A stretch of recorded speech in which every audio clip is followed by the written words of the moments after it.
De retour dans 72 Sports pour le face-à-face où nous recevons Frédéric Melocco qui est responsable communication et événementiel du comité Sarthe Basket. Bonsoir. Bonsoir. Alors avec vous, on va évoquer beaucoup de sujets. On va parler du basket en Sarthe. Et juste avant, c'est tombé cet après-midi. Regardons ensemble une petite vidéo du MSB.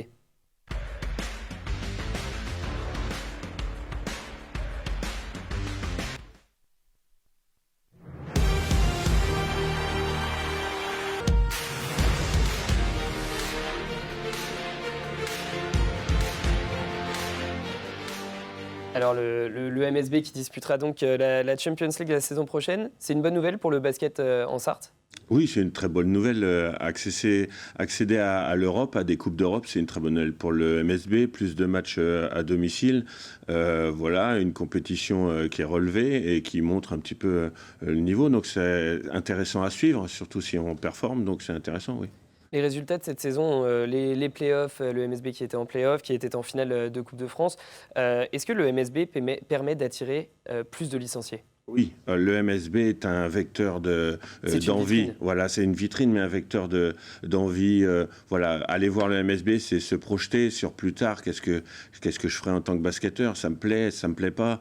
Et effectivement, les résultats, l'ambiance, tout ça est vecteur d'envie et donne envie à des jeunes de faire du basket.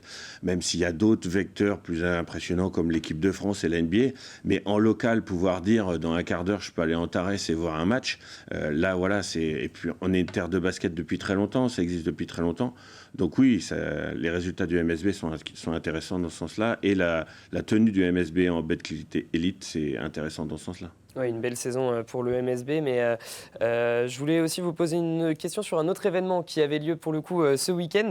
C'était la 34e édition de Mini Basket Maxi Fête qui avait lieu au Stade Marie-Marvin. Quel est le but de cet événement ? C'est la grosse fête du mini basket 5-11 ans. C'est-à-dire que depuis 34 ans, on a mis en place cette animation pour remercier et valoriser les tout petits qui font du basket. Ils n'ont pas de match le week-end, pas obligatoirement, pas tous. Donc là, c'est une grande fête devant les parents, devant les grands-parents, devant la famille, devant les badauds, devant tout le monde. À un endroit, ils se regroupent entre clubs, donc ils ont tous le même âge. C'est vraiment la grosse fête et ils attendent ça chaque année. C'est une manifestation assez importante, beaucoup de personnes y participent. Oui, on a 2100 enfants sur 2 jours. Le vendredi, c'est les écoles. Le samedi, c'est les clubs. Il y a une cinquantaine de bénévoles. Il y avait 75 arbitres hier, de jeunes arbitres d'école d'arbitrage sartoise. Les encadrants de tous les clubs qui sont là, puisqu'on n'encadre pas 25 gamins dans un club à 2. Hein, ils sont 5-6. Donc en fait, c'est énormément de monde au Stade Marie-Marvin. Et c'est pour ça qu'on y est. C'est parce qu'il faut de la place. Il y a 25 terrains. Donc oui, il y avait du monde hier. Et puis il faisait beau. Donc il y a encore plus de monde quand il fait beau. Et le fait de jouer sur l'esplanade du Stade Marie-Marvin, il doit y avoir aussi quelques petits sourires. Tout ça, on leur propose d'aller manger dans les tribunes le midi. Donc les gamins, il faut pas grand-chose pour que ça scintille dans leurs yeux. Voilà, les images, les icônes sont importants pour eux. Donc aller au Stade Marie-Marvin, pour eux, c'est encore un truc. Ah oui, nous, on va jouer là, même si c'est à l'extérieur, c'est le parvis. On va jouer au stade, au grand stade, quoi.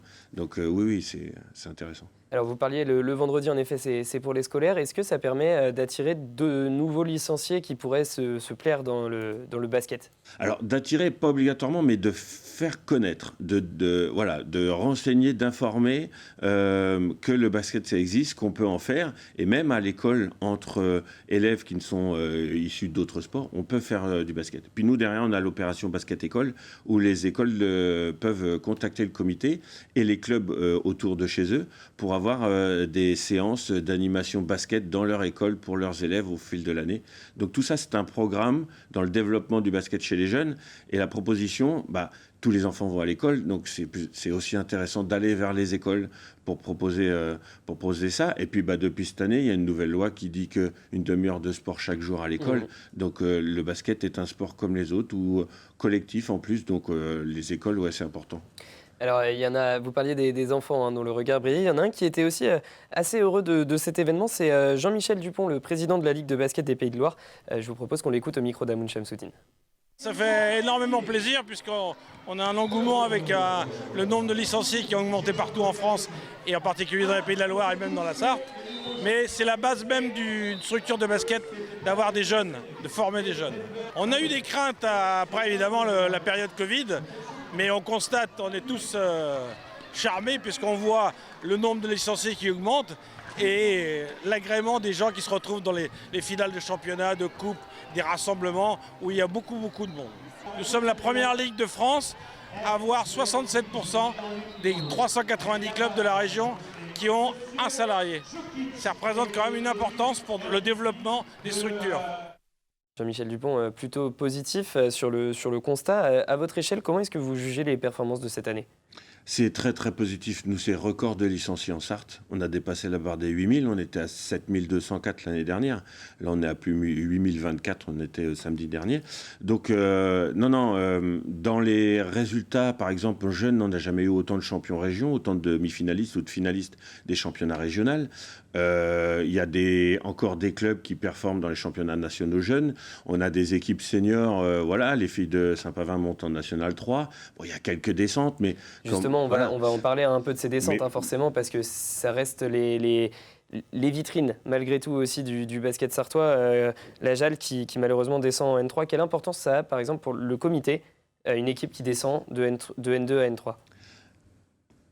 Pour le comité, c'est le fait que tous les joueurs qui ont été formés, les jeunes joueurs qui ont été formés par le SCM, par Saint-Pavin, par la JALT, ont des accès soit au centre de formation du MSB, soit après dans des équipes comme ça qui sont en national. Descendre de niveau, ça fait un petit peu moins de place ou moins de niveau pour pouvoir performer, pour pouvoir progresser. Mais en même temps, c'est le sport. Donc un coup on perd, un coup on gagne. La JALT est déjà descendu plusieurs fois, est remonté. Saint-Pavin est arrivé jusqu'en N3, est descendu, ils vont remonter. C'est vraiment le sport. Et cette année, ça l'a moins fait. Parce qu'on a quand même deux descentes. Vous parliez on a parlé de la JALT, il y a aussi Saint-Pavin qui descend. Mais comme le MSB cette année, Saint-Pavin, il y a eu beaucoup de blessures. Une équipe qui était peut-être pas tout à fait prête pour la mission qui lui a été confiée, mais qui a tout donné. Et au final, qui repart avec une descente, mais peut-être un projet derrière pour reconstruire. La JAL, c'est pareil. Oui, en effet, ils ont changé d'entraîneur. Paul Coursier a pris les rênes de l'équipe. Voilà. Donc, du coup, le président Christophe Coursier, c'est pareil. Il ne va pas s'arrêter juste à une défaite, plier la voile et puis dire non, on arrête, on est descendu N3. Il va repartir sur un projet, il va remettre le cheval à l'étrier. Donc, ça va être intéressant de voir comment on peut rebondir. C'est ça le basket et le sport. Un coup, on perd, un coup, on gagne. Il faut savoir rebondir quand on perd et fêter quand on gagne. Alors on a aussi, vous avez évoqué les féminines de Saint-Pavin qui vont retrouver la Nationale 3. Et une équipe que nous, on a beaucoup suivie sur LMTV Sarthe, c'était Ruaudin. Où en est Ruaudin maintenant, chez les féminines ? Ruaudin reconstruit petit à petit, peut-être moins en féminine qu'auparavant, mais c'est des cycles. Les équipes sont formées par des joueuses qui sont là pour un temps, qui ont des vies familiales, qui ont des vies professionnelles, qui fait qu'à un moment donné, ça marche moins bien. Après, il faut un projet, il faut des dirigeants derrière, et en Sarthe, c'est des dirigeants bénévoles. Il faut des personnes qui soient là pour influer ce projet, pour le porter. Donc Ruaudin va se reconstruire petit à petit. Il y a eu changement de président. Je pense que quelquefois il faut du temps. Mais les filles sont parties ailleurs. Donc du coup, Jean-Michel Dupont l'a dit. Il faut former les jeunes pour pouvoir avoir la réserve à suivre pour les années suivantes, pour toutes les équipes qui performent en national ou en régional. Eh bien, c'est ça. Donc là, Ruaudin va devoir attirer d'autres personnes et puis remonter. Et reperformer. Voilà. Merci beaucoup, Frédéric Mello, responsable communication et événementiel du comité Sarthe Basket, d'être venu sur notre plateau. Je vous en prie, pas de souci. Et vous ne bougez pas parce qu'en quatrième partie de l'émission, là, vous allez pouvoir voir les 24 heures football comme si vous y étiez. À tout de suite sur LMTV.